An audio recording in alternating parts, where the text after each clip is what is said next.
Hello, কেমন আছো সবাই? আশা করছি সবাই খুব ভালো আছো আর আমরাও খুব ভালো আছি। আজকে সবার প্রথমে জানাই হ্যাপি রিপাবলিক ডে। আমরা ভারতবাসী হিসেবে খুব গর্বিত। তো আজকের দিনটা আমাদের কাছে ভীষণ স্পেশাল। তোমরা তো জানোই এটা হলো 76th রিপাবলিক ডে। তো কি করেছো আজকে সবাই জানাবে। আমাদের সামনে একটু প্রোগ্রাম হচ্ছিল, আমরা গিয়েছিলাম সেখানে ইভানকে নিয়ে, একটু দেখে এলাম। তো চলো আজকের ব্লগটা শুরু করি।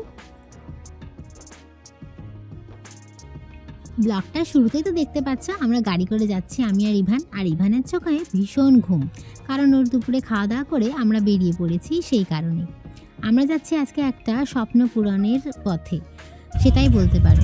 তো কিছুটা টেনশন আর ভীষণ এক্সাইটেডও আমি তো এক্সাইটেড, কিন্তু আমার হাজব্যান্ড মানে অভিষেক ভীষণ টেনসড। তো কী কারণে সেটা তো জানতেই পারবে, দেখতে থাকো ব্লগটা। তো এই যে আমরা এখন যাচ্ছি আসানসোলের জুবলি মোড় থেকে আমরা টার্ন নেব। দাঁড়াও তোমাদের একটা জিনিস দেখাই। এই জায়গাটায় আসলে মনটা ভারী শান্ত হয়ে যায়, জানি তোমরা বুঝতেই পারবে দেখে। এই যে এটা হলো রামকৃষ্ণ আশ্রম। ইভানকে নিয়ে আমি এখানে অনেকবারই এসেছি ছোট থেকে, আর মা আসলে তো এখানে আসবেই।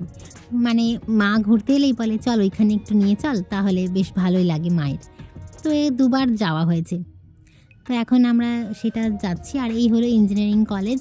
সবাই মোটামুটি যারা আসানসোলে থাকো জানিও, আর কি কোথা থেকে দেখছো আমার ব্লগ অবশ্যই কিন্তু কমেন্টে জানিও।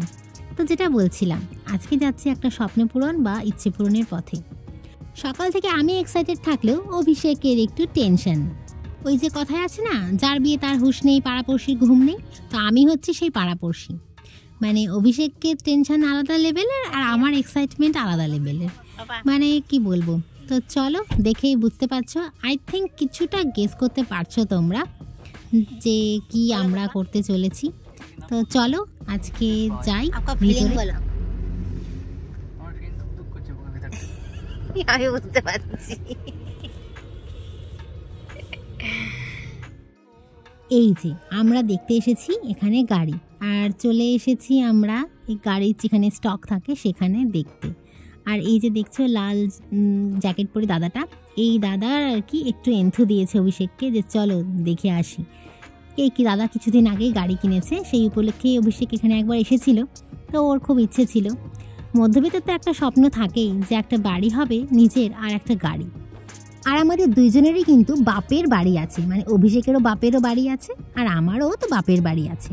সরি, জোকস অ্যাপার্ট, বাপের বাড়ি কথাটা আমার একদম ভালো লাগে না, নিজের বাড়ি বলতেই বেশি ভালো লাগে বা স্বচ্ছন্দ বোধ করি আমি।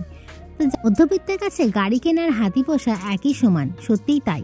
তার কারণ আমরা তো বা ডাক্তার বা উকিল নই যে যখন তখন, বা পুলিশ নই যে যখন তখন গাড়ি নিয়ে যেখানে সেখানে যাওয়া যাবে। তো আমাদের এটা শখের পর্যায়েই বলতে পারো। তো এখন আমরা বেরিয়েছি একটু টেস্ট ড্রাইভে।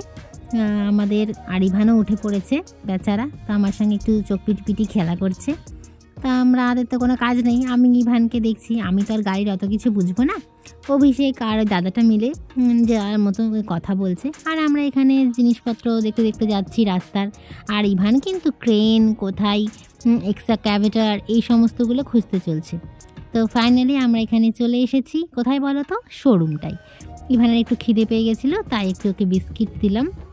যেখানে বাবা মা থাকে সেটাই তো নিজের বাড়ি। সবাই যে কেন এরকমভাবে বলে আমি বুঝি না। বাবা মায়ের বাড়ি বললেই তো হয়, কিংবা শুধু বাড়ি বললেও হয়, সেখানে বাপের কথাটা অ্যাড করা কি খুব জরুরি বলো তো? এই কথাটা আমার একদম ভালো লাগে না। যাই হোক, এখানে চলছে জোর কদমে হিসেব পত্তর, যে কত কি খরচা বা পকেট খুঁজতে চলেছে এই আর কি। আর আমাদের কোনো কাজ নেই, ইভানকে এন্টারটেন করছি আমি। আর কোথায় কি গাড়ি, তার একটা গাড়ি পছন্দ হয়েছে, তার নাম জিমি। ও যে কার্টুনটা দেখে সেখানে একটা গ্রিন ফ্রগ আছে, আর গ্রিন ফ্রগের একটা গ্রিন গ্রিন গাড়ি আছে। তো এখানেও একটা সে দেখে ফেলেছে, তো ওটা নিয়ে সে এক্সাইটেড। ওর কোনো ইন্টারেস্ট নেই অন্য কোনো ব্যাপারে, এখানে কুকিজ খাচ্ছে আর সেই গাড়িটাকে দেখছে।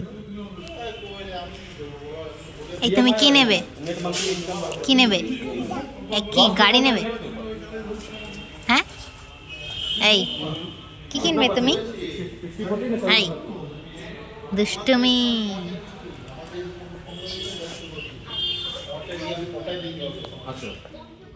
ফাইনালি একটা ডিসিশনে আসা গেছে। অভিষেকের মুখে একটু হাসি ফুটেছে, টেনশন থেকে বেচারা একটু বেরোতে পেরেছে। আর ইভানকে দেখো চলে গেছে মাম্মামকে ছেড়ে পাপার কাছে আবার। বাইরে গেলেই পাপার কাছে বেশি সময়টা ও টাইম স্পেন্ড করে। আর ওই যে দেখছো গ্রিন গাড়িটা, ওই গ্রিন গাড়িটা আমার ছানার খুব পছন্দের। বাবা নজর আছে বড় বড় দিকে আবার।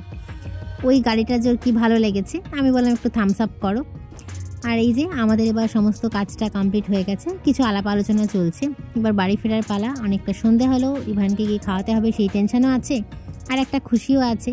সবসময় কিন্তু আমরা গাড়ির শোরুমে হঠাৎ করে ঢুকে পড়তে পারি না, তার জন্য অনেক পরিকল্পনা লাগে। তো সেই সৌভাগ্য হলো ফাইনালি, আর একটা ডিসিশনে আসা গেল। কি গাড়ি নেওয়া হবে না নেওয়া হবে এটা পরেই জানতে পারবে, এখনই সেটা ডিসক্লোজ করছি না। দেখি তোমরা গেস করতে পারো কিনা, কমেন্টে অবশ্যই জানিও। অভিষেককে জিজ্ঞেস করছি কেমন ফিলিংস হচ্ছে, তো বললো যে একটা মিক্সড ফিলিংস হচ্ছে। সত্যিই তাই, এত বড় একটা ইনভেস্টমেন্ট করার আগে অবশ্যই ভাবা উচিত, কারণ যতই হোক আমরা মধ্যবিত্ত। আর রইলে আমাদের কিছু খুশির মুহূর্ত।